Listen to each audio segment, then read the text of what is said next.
I had some black and white photographs of the main characters, front view, side and back. But of course, being puppets, they were rather wooden looking.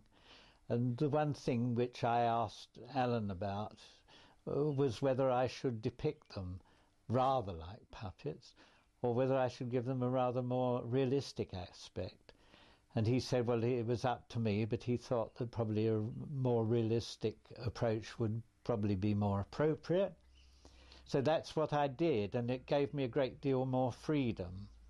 When I worked with Captain Scarlet, I was given a much more comprehensive plan of all the, it's a bit old, but of all the characters that were taking place there.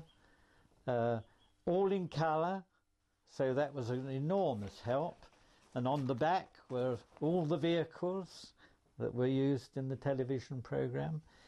And each artist was able to receive these references, and it helped tremendously. This happened as well with 0X, and I had a magazine given me with various other characters. There was Lady Penelope and some of the Thunderbird stuff in it as well. So this all helped to make the strip more alive, more realistic and accurate.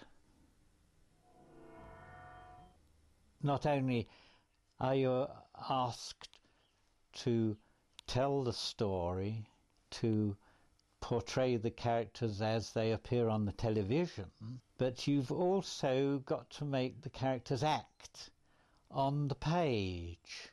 So you've got to really draw people acting out scenes, because as the drama unfolds, so the expressions on people's faces do change.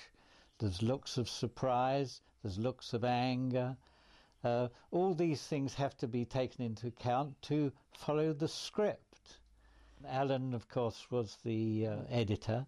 He was quite a pioneer in the way that each page was designed. Years ago, each frame was in straight lines, deck on deck.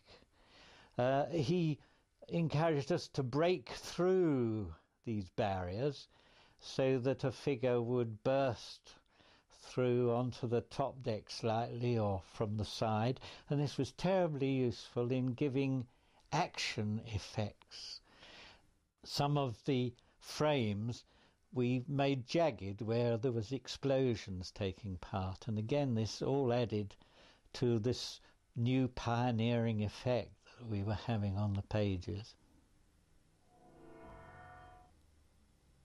I also got to know my contemporaries too, who were working for the magazine. That's Ron Embleton and